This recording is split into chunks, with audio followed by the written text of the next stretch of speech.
Hello friends, मैं छोटन कुमार आप सभी को एनसीईआरटी ज्ञान पे स्वागत करता हूं। दोस्तों आज हम लोग क्लास 8 का जो प्रोजेक्ट रेल का मैथ्स का क्वेश्चन था उसका सॉल्यूशन दोस्तों देखने वाले हैं। तो वीडियो को अंत तक देखिएगा, मैं आपको सारे क्वेश्चन का डिटेल एनालिसिस आपको करके दिखाने वाला हूं। तो चलिए दोस्तों आते हैं इसका पहले क्वेश्चन की ओर, जो कि पहला क्वेश्चन क्या था।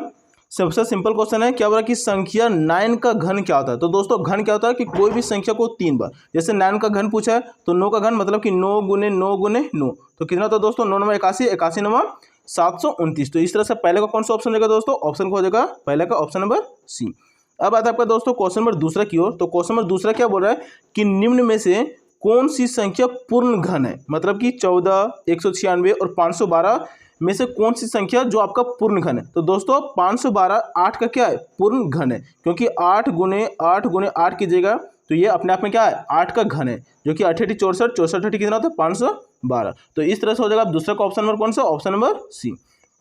अब आता है आपका दोस्तों क्वेश्चन में तीसरा क्या बोल रहा है कि सम संख्या का घन क्या होगा, सम होगा, विषम होगा, दोनों होगा या कोई नहीं होगा। तो दोस्तों कोई भी सम संख्या ले लो, कोई भी सम संख्या का घन हमेशा सम संख्या होगा। जैसे एग्जांपल के तौर पे चलो हम लोग 2 का घन लेते हैं, तो 2 का घन क्या हो जाएगा 2 का पावर 3, मतलब कि 2 गुने 2 गुने 2, तो 2 दूनी 4, 4 दूनी 8, फिर से 8 आ गया, तो 8 का आपका क्या है सम संख्या। उसी प्रकार एक और हम लोग लेते हैं, चलो अब हम लोग लेते हैं 4 का, तो 4 गुने 4 गुने 4, 4 का घन कितना हो जाएगा, तो 4 चौक 16, 16 चौके 64, फिर से कितना आ गया 64, और 64 भी क्या आपका सम संख्या है। तो दोस्तों कोई भी अगर सम संख्या का घन होगा तो वो संख्या क्या होगा, आपका सम संख्या ही होगा। तो तीसरा का कौन सा ऑप्शन होगा दोस्तों, ऑप्शन नंबर ए।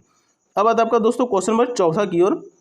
क्या बोल रहा है कि 3 का पावर 5 का निम्न में से कौन सा मान होगा। तो दोस्तों 3 का पावर 5, इसका मतलब क्या हो गया कि 3 5 बार है, कितना बार 5 बार, तो 1 बार 2 बार 3 बार 4 बार और 3 5 बार। तो दोस्तों गुना करने पर क्या हो जाएगा, 3 तिया 9 और 9 तिया 27, 27 तिया 81 और 81 तिया कितना होता है तो 243। तो इस तरह से कौन सा ऑप्शन हो जाएगा दोस्तों, ऑप्शन नंबर हो जाएगा चौथा का डी 243। तो दोस्तों अब आता है आपका क्वेश्चन नंबर 5 में। क्यों दोस्तों, तो 5वां नंबर क्वेश्चन क्या है कि 1 का पावर 0 गुना 2 का पावर 0 गुना 3 का पावर 0 और गुना 4 का पावर 0 का मान निम्न में से कौन सा होगा। तो दोस्तों कोई भी संख्या का अगर पावर 0 होता है वो संख्या का वैल्यू 1 ही होता है, ठीक है।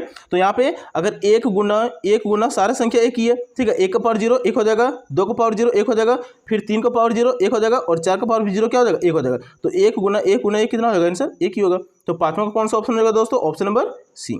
अब आता है आपका दोस्तों question number next, question number 6 की ओर। क्या बोला दोस्तों कि 4, 5 और 6 अंकों से बनी सबसे बड़ी एवं सबसे छोटी संख्या का अंतर। तो दोस्तों 4, 5, 6 से सबसे बड़ी संख्या क्या बन सकता है, तो बन सकता है 654, और सबसे छोटी संख्या क्या बन सकता है तो 400 आपका 56। अब दोनों को माइनस कीजिएगा तो 14 में 8 गया तो कितना 14 में 6 गया तो कितना बचेगा 8, और बचे यहाँ पे 14 में 5 गया तो बचेगा 9, और इधर 5 में चल गया 1, मतलब कि 198, जो कि कौन सा ऑप्शन हो जाएगा दोस्तों, तो ऑप्शन नंबर हो जाएगा आपका सी। अब आता है आपका दोस्तों question number next, question number 7 की ओर। क्या बोला दोस्तों कि 3 अंकों की सबसे बड़ी एवं सबसे छोटी संख्या का योगफल क्या होगा। तो दोस्तों 3 अंकों की सबसे बड़ी संख्या कितना होता है 999 होता है, और 3 अंकों की सबसे छोटी संख्या कितना होता है तो 100 हो गया। अगर दोनों को ऐड कीजिएगा तो 9 9 और 9 और 1 10, मतलब कि 1099, मतलब 1099 हो जाएगा, ऑप्शन नंबर सी। उसी प्रकार दोस्तों क्वेश्चन अगर 8 की बात करें, क्या बोला कि 6 का पावर n है, ठीक है, 6 का पावर क्या है n, और डिवाइड में क्या है 6 का पावर -2। अगर दोस्तों कोई भी नंबर का पावर अगर -2 रहता है तो इसका मतलब क्या होता है कि 1 का पावर 6 का स्क्वायर हो जाएगा, ठीक है।